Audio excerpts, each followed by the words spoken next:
مرد کے لیے چاندی کی ایک انگوٹھی، وہ بھی ایک نگ والی، جو وزن میں 4.5 ماشے یعنی 4 گرام 374 ملی گرام سے کم ہو، پہننا جائز ہے۔ اور مرد کے لیے چاندی کے علاوہ کسی بھی دھات کی انگوٹھی پہننا یا ایک نگ سے زائد نگ والی انگوٹھی پہننا یا بغیر نگ کے انگوٹھی یا چھلا پہننا یا 4.5 ماشے کے برابر یا اس سے زیادہ وزن کی انگوٹھی اگرچہ چاندی ہی کی ہو پہننا ناجائز و گناہ ہے۔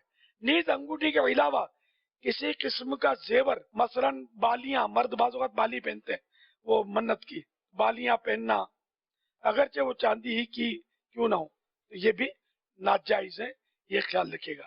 تو کسی بھی دھات کی انگوٹھی چھلا نہیں پہننا، صرف چاندی کی جو وزن بتایا گیا وہ پہننا ہے، 4 گرام 374 ملی گرام سے کم، مثلا 4 گرام 373 ملی گرام ہو جائے تب بھی صحیح ہے، پورے نہیں ہو، کم، کچھ نہ کچھ کم ہو۔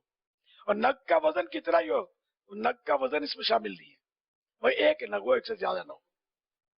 عورت کے لیے کوئی قید نہیں ہے، کتنے ہی نگ ہو، سونا ہو، چاندی ہو، کتنا ہی وزن ہو، یہ مرد کے لیے یہ مسئلہ بیان ہوا ہے۔ انگوٹھی پہننا یہ مرد کے لیے کوئی فضیلت کی بات نہیں ہے، لوگ سنت سمجھ کر پہنتے ہیں۔ سنت کس کے لیے، یہ سن لیجئے، سنت یا تو مفتی صاحب جو انگوٹھی سے اسٹیمپ لگاتے ہوں، مہر، اسٹامپ لگانے کے لیے، یا قاضی صاحب ہیں یعنی کہ جج، اس طرح کے لوگ جو ہیں جن کو مہر لگانے کی ضرورت پڑتی ہے، تو مہر لگانے کے لیے انگوٹھی پہننا سنت ہے، ورنہ نہ پہننا بہتر ہے۔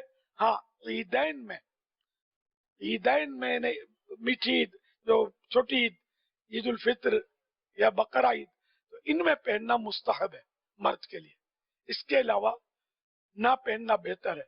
اگر یہ کوئی ثواب کا کام ہوتا انگوٹھی پہننا تو میں پہنتا، میں نہیں پہنتا۔ اور مہر لگانے کے لیے مجھے ضرورت نہیں پڑتی، مفتیان کرام اب اس ٹائم بھی یاد ہو گئی تو اب ان کے لیے بھی سنت نہ رہی۔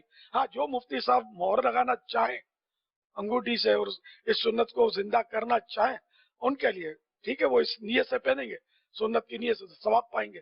اب تو کوئی میں نے دیکھا ہی نہیں ہے، انداز ہی تبدیل ہو گیا، حرج بھی نہیں ہے، کوئی سنت موقع یا اس طرح کا نہیں ہے کہ یہ کوئی گناہ گار ہو رہے ہوں، تو سب جگہ اب اسٹیمپ چلتے ہیں۔ بہار شریعت 3 جلد پیج نمبر 427۔ انگوٹھی انہی کے لیے مسنون ہے، سنت ہے جن کو مہر کرنے کی حاجت ہوتی ہے، جیسے سلطان و قاضی اور علماء جو فتوے پر مہر کرتے ہیں۔ ان کے سوا دوسروں کے لیے جن کو مہر کرنے کی ضرورت نہ ہو، مسنون نہیں مگر پہننا جائز ہے۔ اعلیٰ حضرت نے یہ لکھا فتح میں کہ جائز ہے، یہ بہتر یہ کہ نہ پہنے، اس طرح اعلیٰ حضرت کا موجود ہے فتح رضویہ شریف میں۔ مرد کو چاہیے کہ انگوٹھی پہنے تو اس کا نگینہ ہتھیلی کی طرف رکھے، اور عورتیں نگینہ ہاتھ کی پشت کی طرف رکھیں، کہ ان کا پہننا زینت کے لیے، عورت کا پہننا زینت کے لیے، اور زینت اسی صورت میں زیادہ ہے کہ نگینہ باہر کی جانب رہے، سیدھے یا الٹے، لیفٹ رائٹ، جس ہاتھ میں چاہے انگوٹھی پہن سکتے ہیں، اور چھوٹی انگلی میں پہنا جائے۔ ملفوظات اعلیٰ حضرت پیج نمبر 326 پر عرض، انگوٹھی کون سی انگلی میں پہننا چاہیے؟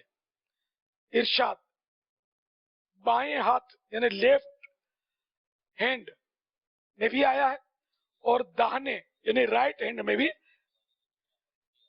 داہنے ہاتھ کی بنسر، وہ انگلی جو چنگلیا کے پاس ہے، میں پہنے، یعنی آپ نے یہ فرمایا کہ سیدھے ہاتھ کی یہ چھوٹی کے برابر بھی انگلی میں پہنے، اعلیٰ حضرت کے ملفوظات میں یہ ہے۔ اب اس میں پہنے چھوٹی میں یا اس میں پہنے، دونوں کی طرف اجازت دی ہوئی ہے۔ ایسے میں پہلے صرف کسی خاص وجہ کی بنیاد پر الٹے ہاتھ کا حکم تھا، لیکن پھر دونوں کی اجازت ہے کہ دونوں میں سے جس میں چاہے وہ پہنے۔ اب بائیں ہاتھ میں پہننا، ویسے اب جب آب دست لے گا تو اتارنا پڑے گا ورنہ مسئلہ ہو جائے گا۔ یوں سیدھے ہاتھ میں پہننا، سیدھے ہاتھ میں نہیں تو کھانا کھائے گا تو اس میں